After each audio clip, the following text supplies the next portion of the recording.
wano olwaleero olunaku olwaleero okulangirira eggwanga nti tugenda kubeera n'olunaku lwaffe olw'abakozi naye nga olw'abakozi okulaba nti abakozi bali bulungi bali healthy ate bali protected eri gye bakolera kubanga kino abantu oba omuntu oba talabiriddwa gy'akolera kiba kitegeeza ne kampani oba gy'akolera oba tebakola bulungi.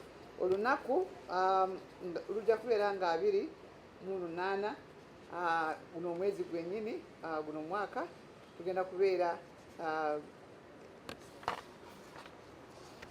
kubeera nga tukola activities ezisinga naye ekisinga tugenda kubeera mu Buganda tugenda kubeera tulina integrated mental health and healthy psychosocial management workshop. Tugenda kubeera ne workshop egenda kubeera tugenda kubeera promotinga emikolo eno wiiki yonna paka bwe tunatuukira ne wiiki eri bwe tunatuukira ku Labor Day nga tupromotinga emirimu gyaffe eza occupational health and safety.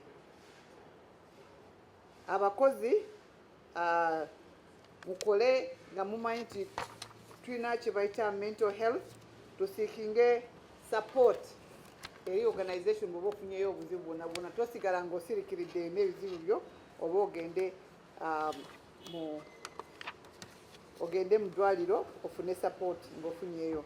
Naye eno wiiki tugenda kubeera ne symposium nga 22 olwaleero tugenda kubeera e Nakawa ku Innovation Hub era bwe nva wano ngenda genda eri.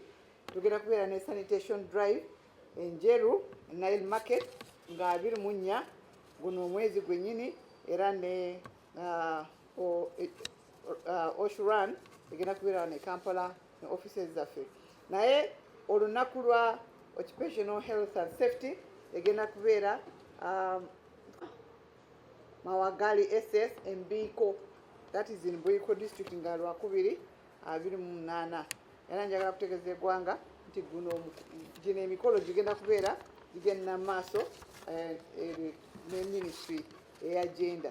Naye bwe tubeeredde wano abaana batubuuziza ebibuuzo okulaba nti abakozi bonna ne bano abandi mu maaso ab'amawulire tusobole okubanga ba employers ne ba companies mulabirire abaana baffe babe nga basobola okutambula nga bali branded nga bambadde bu jackets bambadde kwegamba safety ekinabayamba ku mirimu gyabwe. Omuntu nabwafuna ebizibu kiba kyangu nnyo okulaba nti omuntu amutegererawo ne branding gy'aba ayambadde. Then n'ekirala tulina okulaba nti abaana balya bulungi kubanga omuntu bw'aba talidde emmere aba tasobola kukola.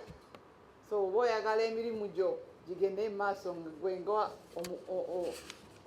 employer kakasa nti omukozi gw'okozesa alya bulungi era embeera gy'akolera bulungi, environment nungi n'ekizimbe ne office gy'akolera n'entambula eri nnungi nnyo. So awo ekikutawaanya ku bwongo ate ng'oli ku mirimu kitegeera oyinza okubeera ng'okola nga tebakusasula bulungi okola ng'abaana balwadde ate ng'olina okukola bakama abo bakuyita olina okugenda ku mirimu ate ng'olina ebizibu kwegamba ofuna mental health ebizibu biba bingi.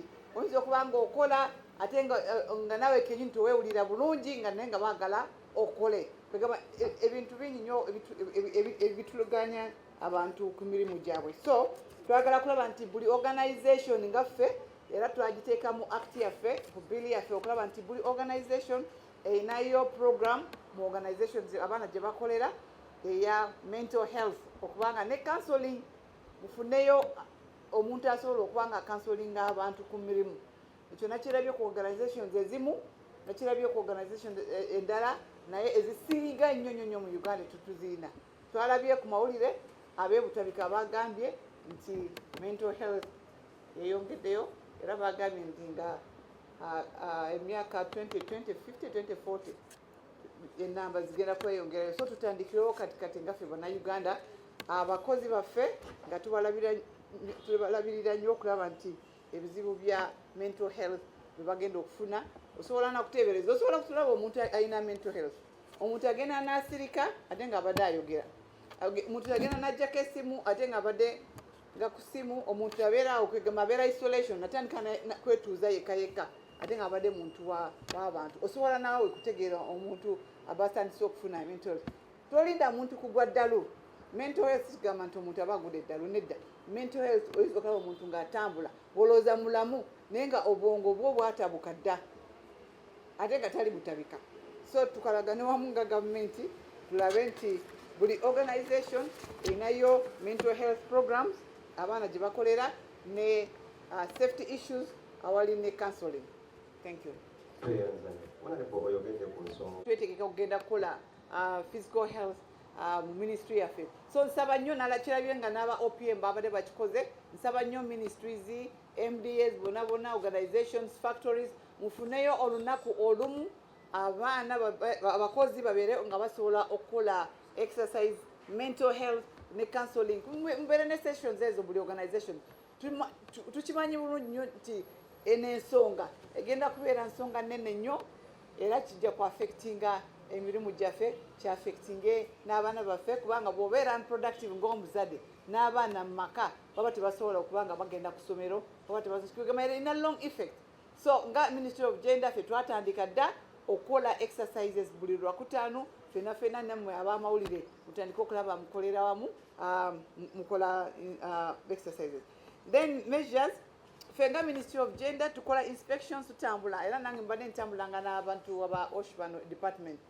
Tugenda kujja eri gye mukolera kubanga kifunumye bulungi nti namwe muba mulina ebizibu ab'amawulire. Tugenda kujja mu organizations zammwe employers bamwe tutegeragane nabo nti abaana abakola nabo bali protected bafuna ekyemisana bali bulungi kwegamba balina ne mental health safety balina counseling sessions.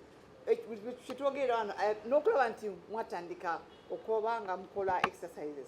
So ffenna ng'eggwanga twagala kukola exercises buli Lwakutaano regular kubanga awo muntu abeera nga relaxinzizeemu nga ino kati obwongo obugenda mu weekend. So tulabe nnyo nga Bannayuganda nti tukolagana wamu tulabe abaana baffe nga basobola kukola. Ekyokusatu ekyo ndoza kyembala njagala bw'oba temufollowize amateeka aga gavumenti ge tuteekawo tujja ne tukola inspection ne tukuwa warning ate olumala bw'oba muganya okukolagana naffe oba okukola kye tugamba then we should be able to close down the company. Ffe nga ministry tulina mandate yo closing a company yonna n'oba okubanga gwasinga okubanga otuwa taxes mu ggwanga naye ensonga y'abantu baffe Bannayuganda kyekikulu ennyo okulaba nti tubalabirira nga ministry eya Gender oba nga gavumenti ya Uganda.